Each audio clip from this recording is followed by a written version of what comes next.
Welcome back, everyone. We're still talking the post-general elections, the lessons therein for politicians and every other Nigerian. We're being joined this morning by a political analyst, a politician, and of course, one who was also being in the vineyard, Prophet Dr. Foluso Oguntuse. Thank you very much for joining us. Thank you. Remain blessed. Now, honestly speaking, this election came with lots of surprises, some upsets, and many other things that like that's been topping discussions all around since the election commenced and it ended.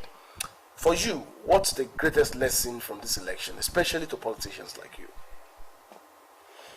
Thank you very much. Well, because before we can make any comments on the conduct of elections, we have to take a review back to our journey of democracy in Nigeria. Well, stable democracy started 1999 to date, 24 years.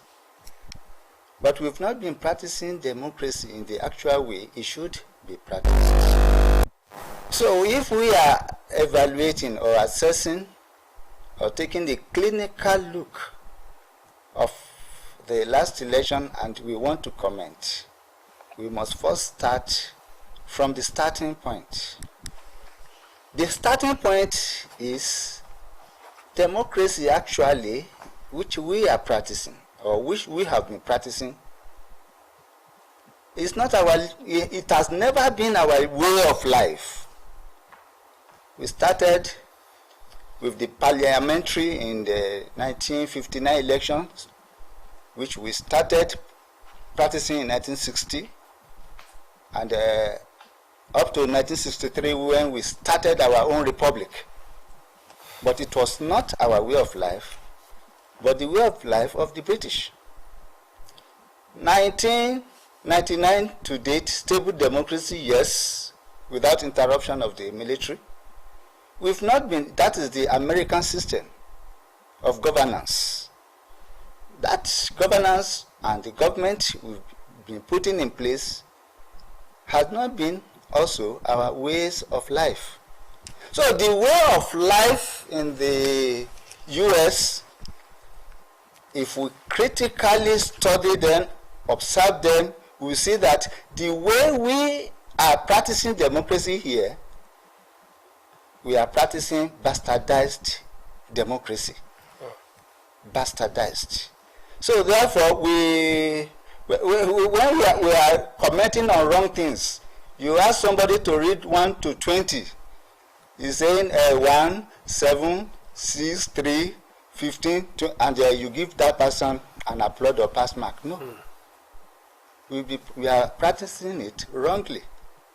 So, and the assessment is that there should be outright correction. There should be outright demolition of our democratic system. Then we start again and copy rightly.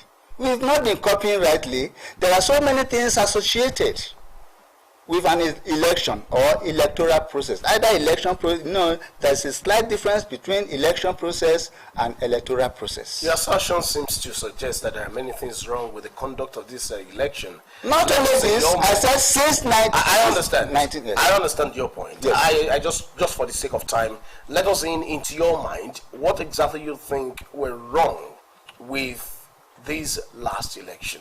Now, if I want to itemize the wrongness of the elections, let us start from the root. One, we start from the political parties. Okay. The essence of political party is to gather some people together, give them a name, register the name with INEC, either APC or PDP or whatever. That is the starting point. Then you canvass for support with your manifestos to the general public. Please vote for my party. If you vote for my party, I will do this for education. I will eradicate poverty. Blah, blah, blah, blah. That is one. Then, after registration, in any election season, either off-season or normal season, you canvass election. In the first instance, you orientate your members. Please don't be violent. Let us stick to the rule of the game. We have the INEC guideline. Let us stick strictly to it. We have the Electoral Act. Let us stick strictly to it. We have the Constitution of the Federal Republic of whichever. But then, from the Electoral Act, the INEC guidelines, you have to conduct primary elections. You don't have to monetize your primary. But you see, we started getting things wrong right from the primary, right from the party level. The internal election from of the the party. internal election of the party. Okay. So you see some people monetizing primaries even with foreign currencies, dollars, which is prohibited, highly prohibited even from Nigeria Constitution. You see people who are not even qualified, even who have not paid for forms, you use influence, you change names and so on. So that is the party problem. Okay. Then we now from the party we move to INEC itself, the umpire. Okay. INEC, they are supposed to maintain integrity. They are supposed to maintain perfection. They are supposed to maintain impartiality. They are supposed to maintain credibility. What's your assessment of INEC in this last election? I think, sorry, I'm busting into your talk because we need to make it bit by bit so that we could get to really discuss so much. INEC has performed fairly well. If I want to rate INEC, I will rate INEC 70%. Because when we say INEC, it's the body. But they have ad hoc staff. They have monitors. They have other people who are non-INEC staff. But these are people who have connived with either thugs or some big politicians to bastardize the election. So you may not blame them. Okay. But creditably, they have performed up to 70%. Okay. That is INEC. Okay. Because they have made the materials available, both sensitive and non-sensitive materials, we are timely deployed, and so on and so forth. All right. Earlier on, you mentioned that the parliamentary system of government is not ours. The democracy we are practicing is bastardized. It's not even ours. So, what kind of government do you think suits Nigerians? There is no type of government that cannot suit Nigerians, but the one that we adequately, reasonably suit Nigeria is copying rightly. Which we have not been copying rightly. Now, in America, we don't have issues of ballot snatching, which is rampant here. We don't have issues of violent attacks.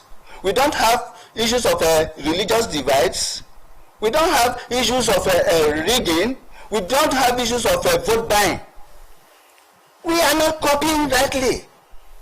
That is what I mean. There is no system. Even our constitution is okay for us, but the implementation, we are not compliant. We are not law compliant in Nigeria. That has been the bane of our problems.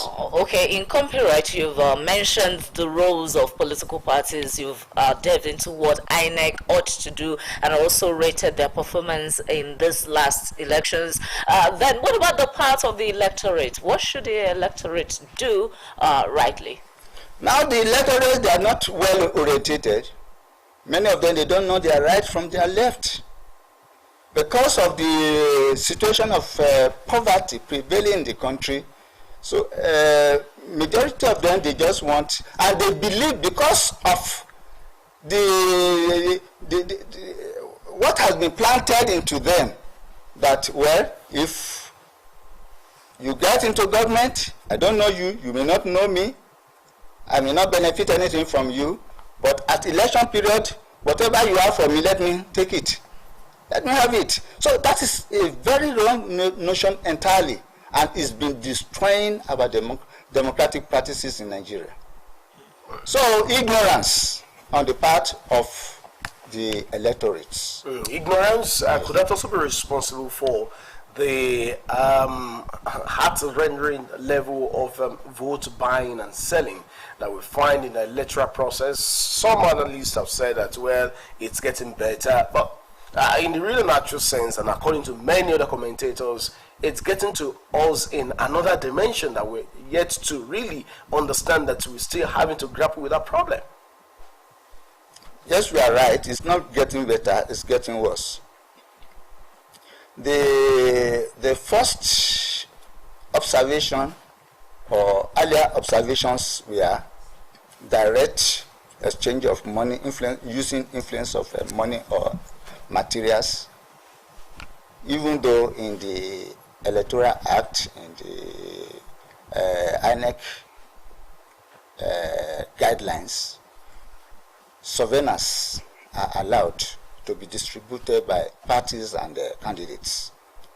But indirectly is another way of undue influence.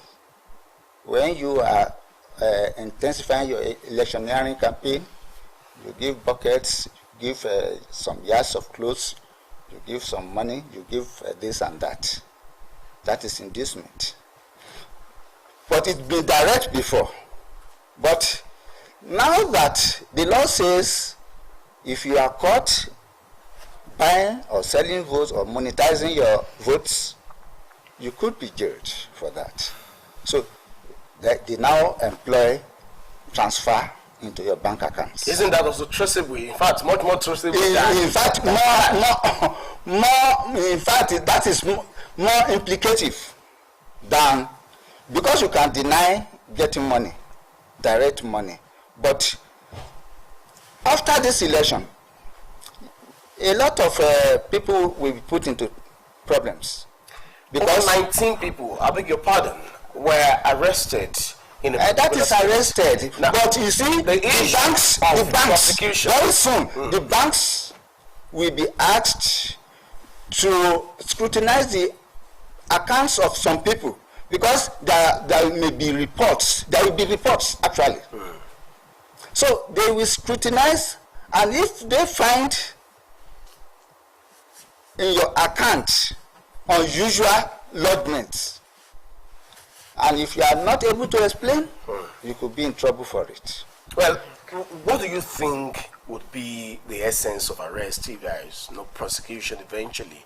This will not be the first time we're hearing of electoral offences getting to be brought to the limelight. Arrests of some people, some are alleged to have snatched ballot boxes, some are alleged to have induced voters, some have been alleged to have done this or that against the electoral process. What did we hear about those cases eventually? What will be the essence of punitive measures if indeed there are no prosecutions to serve as deterrent to others in the electoral process? Thank you very much. There are a lot of arrests that will not see the light of the day. Why? Because most of the arrests are fake. How do you mean? Most of the arrests are illegal. Most of the arrests are unconstitutional. What do I mean? Okay. Now, there are job responsibilities for election stakeholders. I've talked about that of the political parties and about INEC. Now, the security outfits, their job, especially in the period of election, is one, to ensure safety of lives and property, to ensure the safety of election materials, to ensure that nothing tampers with the result sheets or the result processes. While they are in either the polling units or the collation center or anywhere, or even on the streets, on patrol on the seats, except underlined, they are authorized to arrest, they cannot arrest.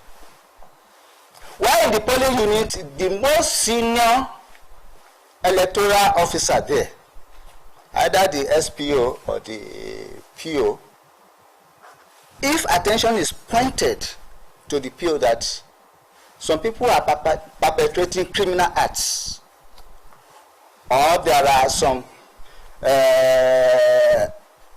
either actions or intention to obstruct or disrupt, if it is brought to the attention of the most senior person there, or even the INEC monitors, those going around, if you say, some people are disrupting, if they say, okay, who are the people, identify them, policeman or security, or arrest, that is authorization.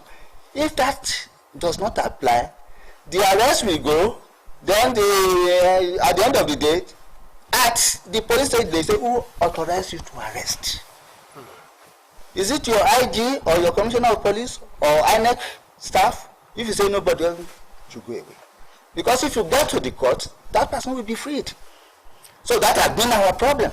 Okay, let's look at after the elections now. Usually in Nigeria, after the elections, the losers get to cry foul, and fault the whole electoral system, trying to say that some undue advantage has been taken over them and all that, then probably head into court and leaving the court to decide who actually won the election. What do you say to this situation? Well, by the grace of God, apart from being a prophet, I am a doctor of politics. Okay. So, we know the intricacies of politics and what it entails. There are 3 stages in any election, and 1 stage in spiritual election. A stage in spiritual election, from the Holy Spirit, God says, this is the winner, is the winner, regardless of whatever happens. But in the conventional election that we are holding in Nigeria, there are 3 stages. The first stage is the party primary election. The second stage is the general election. And the third case is the court.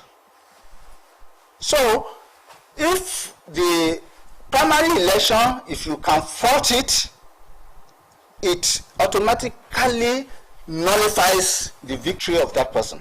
Then the general election, if there's a way you can fault it,